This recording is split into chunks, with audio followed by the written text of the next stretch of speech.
USS O'Brien was the lead ship of O'Brien-class destroyers built for the United States Navy prior to the American entry into World War I. The ship was the second U.S. Navy vessel named in honor of Jeremiah O'Brien and his 5 brothers Gideon, John, William, Dennis, and Joseph, who, together on the sloop Unity, captured a British warship during the American Revolutionary War. O'Brien was laid down by William Cramp and Sons of Philadelphia in September 1913 and launched in July 1914. After her May 1915 commissioning, O'Brien sailed off the East Coast and in the Caribbean. She was one of 17 destroyers sent out to rescue survivors from 5 victims of German submarine U-53 off the lightship Nantucket in October 1916. After the United States entered World War I in April 1917, O'Brien was sent overseas to patrol the Irish Sea out of Queenstown, Ireland.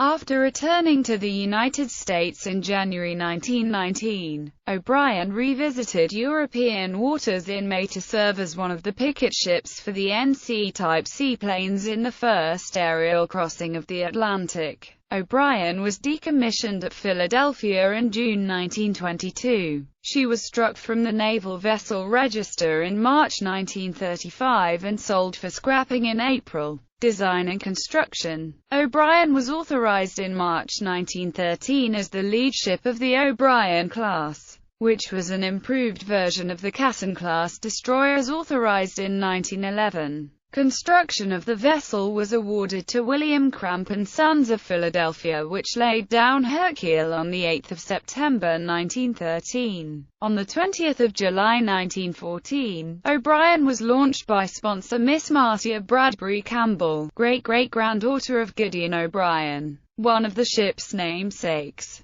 Gideon and his 4 brothers, John, William, Dennis, and Joseph, were crewmen aboard sloop Unity, under the command of their brother Jeremiah O'Brien. When that vessel captured HMS Margaretta on 12 June 1775 during the American Revolutionary War, the destroyer O'Brien was named after all 6 brothers, and was the second U.S. Navy vessel named in their honor. As built, the destroyer was 305 feet 3 in length, 31 feet 1 in a beam, and drew 9 feet 6 in. The ship had a standard displacement of 1,050 long tons and displaced 1,171 long tons when fully loaded. O'Brien had 2 Zoli steam turbines that drove her 2 screw propellers, and an additional pair triple expansion steam engines, each connected to one of the propeller shafts, for cruising purposes. 4 oil-burning White Forster boilers powered the engines, which could generate 17,000 shaft horsepower, moving the ship at up to 29 knots.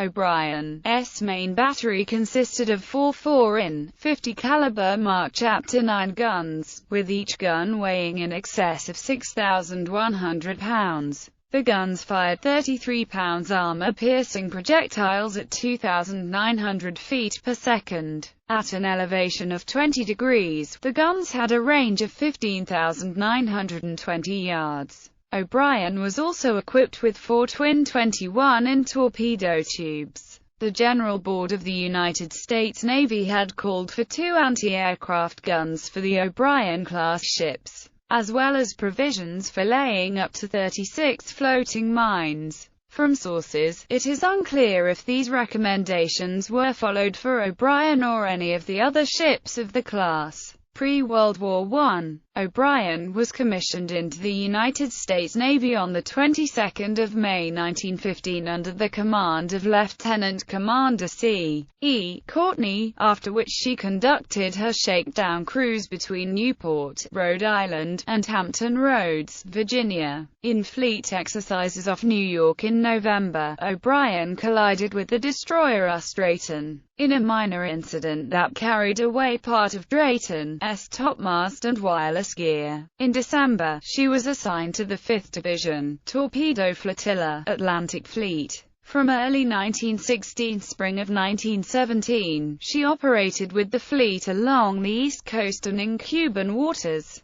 At 5:30 on 8 October 1916, wireless reports came in of a German submarine stopping ships near the lightship Nantucket, off the eastern end of Long Island. After an SOS from the British steamer SS West Point was received at about 12:30, Rear Admiral Albert Glebes ordered O'Brien and other destroyers at Newport to attend to survivors. The American destroyers arrived on the scene at about 1700 when the U-boat, U-53 under the command of Captain Lieutenant Hans Rose, was in the process of stopping the Holland-America Line cargo ship Blommersdijk. Shortly after, U-53 stopped the British passenger ship Stefano. As Rose had done with 3 other ships U-53 had sunk earlier in the day, he gave passengers and crew aboard Blommersdijk and Stefano adequate time to abandon the ships before sinking the pair. In total, 226 survivors from U-53's 5 victims were rescued by the destroyer flotilla. In February 1917, one of O'Brien's gun crews hit a target at 5,000 yards 8 times in 8 attempts with one of the destroyer's 4-ring guns,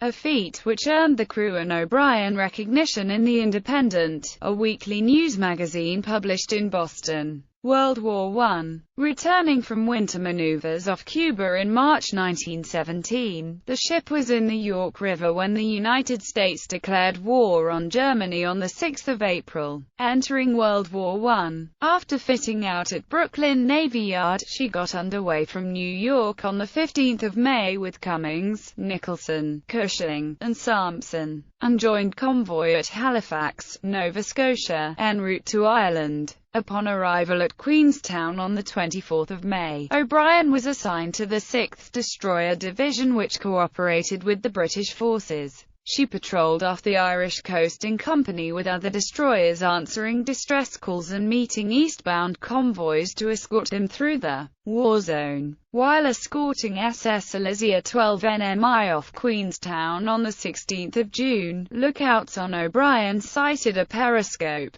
heading toward the submarine for an attack. A lookout in the foretop saw the submerged boat pass close along the starboard side. A depth charge was dropped, but no immediate evidence of damage was found. Nearly 3 hours later, the British vessel HMS Jessamine reported a large patch of oil in approximately the same position. The next morning, Cushing also reported and confirmed Jessamine's report. The British Admiralty believed the submarine was probably seriously damaged. However, later investigation reveals that German submarine U-16, the submarine in question, continued to operate and completed her cruise. In the summer of 1918, O'Brien was transferred to the French coast where she continued her anti-submarine patrols through the end of the war. Interwar period. After the signing of the armistice on the 11th of November, which ended all fighting, O'Brien transported mail and passengers between Brest, France, and Plymouth, England. She returned to New York on the 8th of January 1919, but returned to European waters in May when she served as one of the rescued pickets stationed along the route across the Atlantic flown by 3 Navy NC-type seaplanes in the first aerial crossing of the Atlantic. In 1919, she assisted in the unsuccessful first attempt to lay the Ambrose Channel pilot cable. In July 1920, she was assigned the hull code of DD-51 under the U.S. Navy's alphanumeric classification system. O'Brien was decommissioned at Philadelphia on 5 June 1922. The ship was struck from the Naval Vessel Register on 8 March 1935, and broken up at the Philadelphia Navy Yard, and her materials sold for scrap on 23 April. Notes: the 50 denotes the length of the gun barrels. In this case, the gun is 50 calibers, meaning that the gun is 50 times as long as its bore, or 200 inches in this case. The mark number is the version of the gun, in this case, the 9th U.S. Navy design of the 4-inch, 50 gun. According to a report in the New York Times on 9 October, the other ships, in addition to O'Brien, were the flotilla's destroyer tender, Melville, and 15 other destroyers. Aylwin, Balch, Benham, Casson, Conyngham, Cummings, Cushing, Drayton, Erickson, Fanning, Jarvis, McCall, Paulding, Porter, and Winslow. U-53 had called at Newport on 7 October 1916, the day before the attacks, to drop off a letter for Johann Heinrich von Bernstorff, the German ambassador to the United States, and had exchanged courtesy visits with Admirals Albert Glebes and Austin M. Night before departing. The other three ships were the British cargo ships West Point and Strathdean, and the Norwegian tanker Christian Knutsen.